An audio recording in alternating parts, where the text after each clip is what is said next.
মক্কা থেকে মদিনায় হিজরতের সময় কাফেরদের হাত থেকে রক্ষা পেতে এই গুহাতেই আশ্রয় নিয়েছিলেন হযরত মুহাম্মদ সাল্লাল্লাহু আলাইহি ওয়াসাল্লাম। তার সঙ্গী ছিলেন আবু বকর রাদিয়াল্লাহু তাআলা আনহু। কাফেরদের বিভ্রান্ত করতেই এই গুহার মুখে জাল বুনেছিল মাকড়সা। তৎক্ষণাৎ সেখানে বাসা বেঁধে দুটি কবুতর ডিমও পেড়েছিল। ইসলামের স্মৃতি বিজড়িত এই গুহাটি দেখতে প্রতিদিনই এই সাউর পাহাড় তথা জাবালে সাউরের চূড়ায় আরোহণ করেন পৃথিবীর বিভিন্ন প্রান্ত থেকে আসা মুসলমানরা।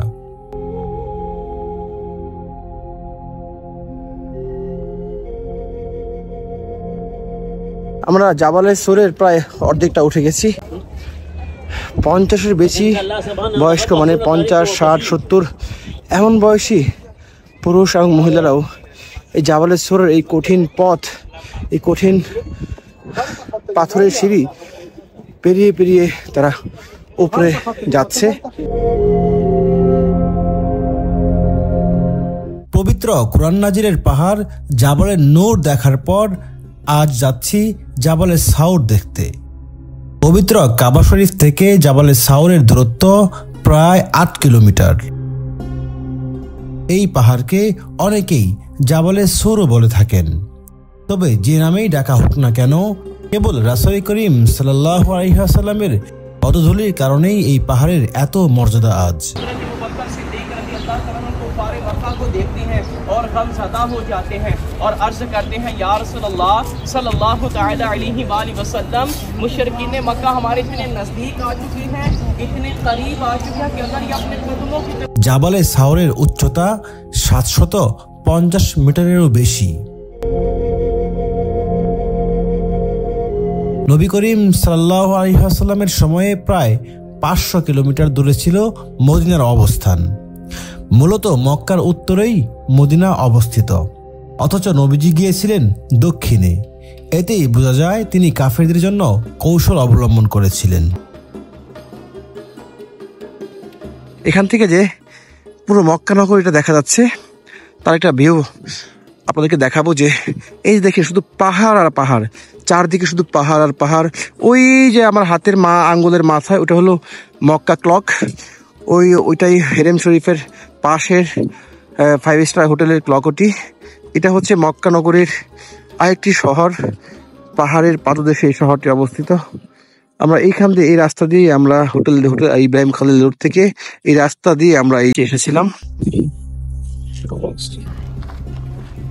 আমি আঙুল দিয়ে দেখাচ্ছি যে এই রাস্তা ধরে ধরে এই পাশে গিয়ে আবার বাঁক নিয়ে এখানে আসতে হবে। এখান দিয়ে আবার বাঁক নিয়ে এই চূড়াতে আমরা যাব। এই চূড়ার ওই পাশেই রয়েছে সেই গুহাটি, যে গুহাতে রাসূল পাক সাল্লাল্লাহু আলাইহি ওয়াসাল্লাম আবু বকরকে নিয়ে আশ্রয় নিয়েছিলেন।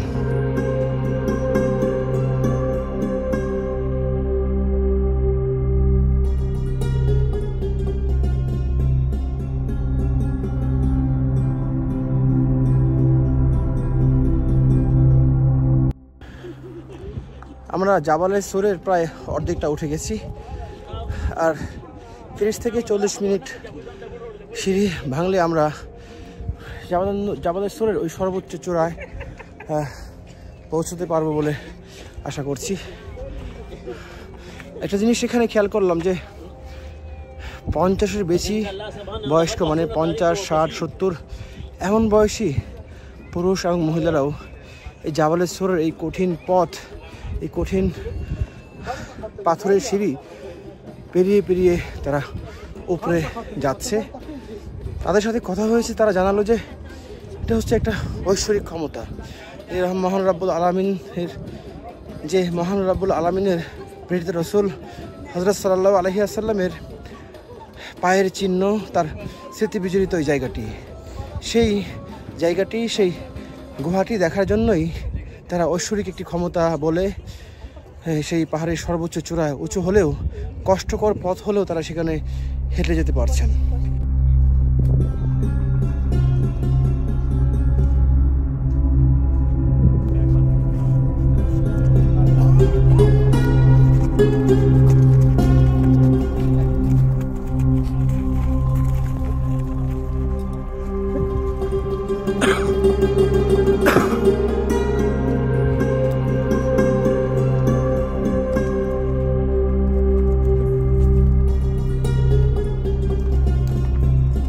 এটা হচ্ছে মক্কা শহর। এখান থেকে পাখির মতো, পাখির চোখে আমরা দেখছি পুরো মক্কা শহরটিকে।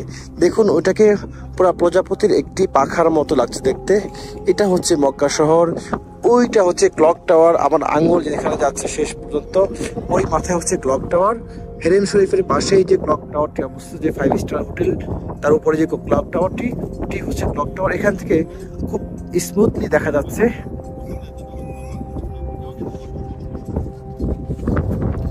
একটা বিষয় অবাক হচ্ছে যে শুধু তরুণ না, 60 বয়সী, বয়স্ক, পুরুষ এবং নারী অনেককেই উঠতে দেখেছি আমরা এই জাবালে সোর পর্বতে। এর আগে জাবালে নোরও এমন দৃশ্য আমাদের চোখে পড়েছে। এইসবই হচ্ছে এইসব পাহাড়ে সর্বোচ্চ চূড়ায় ওঠার অন্যতম শক্তি। তাদেরকে দেখলে আমাদের আরো সাহস বেড়ে যায়। মক্কা থেকে মদিনায় হিজরতের সময় প্রথম রাতেই নবী করিম সাল্লাল্লাহু আলাইহি সাল্লাম সঙ্গী হযরত আবু বকর রাদিয়াল্লাহু তাআলা আনহুকে নিয়ে এই গুহায় অবস্থান করেছিলেন। সেখানে ঘটেছিল 3টি বিশেষ অলৌকিক ঘটনাও। জাবালে সাউরের গুহায় অবস্থানকালে হযরত আবু বকর রাদিয়াল্লাহু তাআলা আনহু শত্রুর আক্রমণের ভয়ে চিন্তিত হলে আল্লাহ তাআলা আয়াত নাজিল করে তাকে অভয় দেন। কিন্তু নবী করিম সাল্লাল্লাহু আলাইহি ওয়াসাল্লাম ছিলেন দুশ্চিন্তামুক্ত ও পূর্ণ আস্থাশীল। সেই সময় আল্লাহ তাআলার ইশারায় সাউর পর্বতের গুহায় বাসা বেঁধেছিল কবুতর। মাকড়সাও এসে জাল বুনে দিয়েছিল,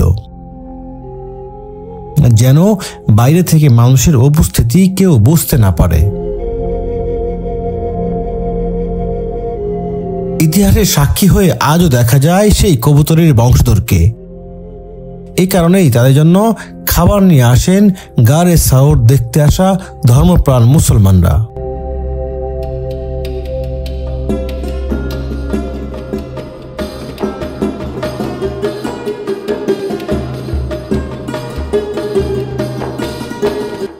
এই যে এখন যে গুহাটি দেখছেন, এটি গারে সাউর। এই গুহাতেই অবস্থান নিয়েছিলেন রাসূল করিম সাল্লাল্লাহু আলাইহি ওয়াসাল্লাম।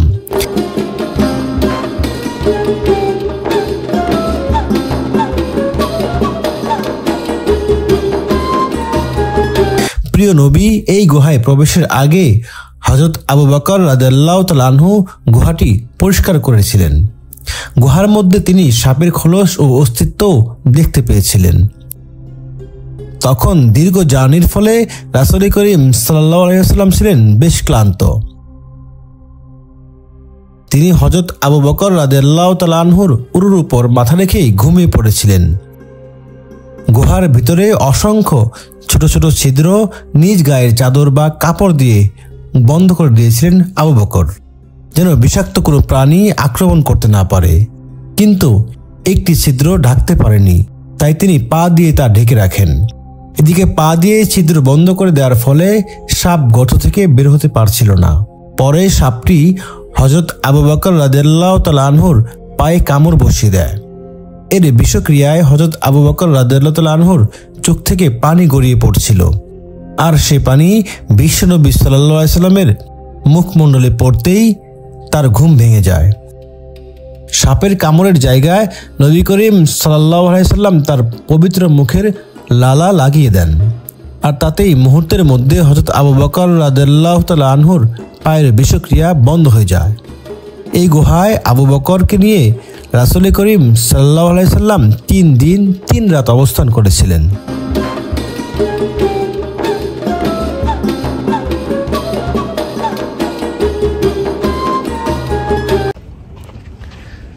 আমি যখন রাসূল পাক সাল্লাল্লাহু আলাইহি সাল্লামের যে গুহাটিতে আশ্রয় নিয়েছিলেন, সেই গুহাটির পিছনটাতে এসে একটু একা একা হাঁটছিলাম, তখন এসে এই পাশটা দৃশ্য দেখেও অদ্ভুত অবাক হয়েছি।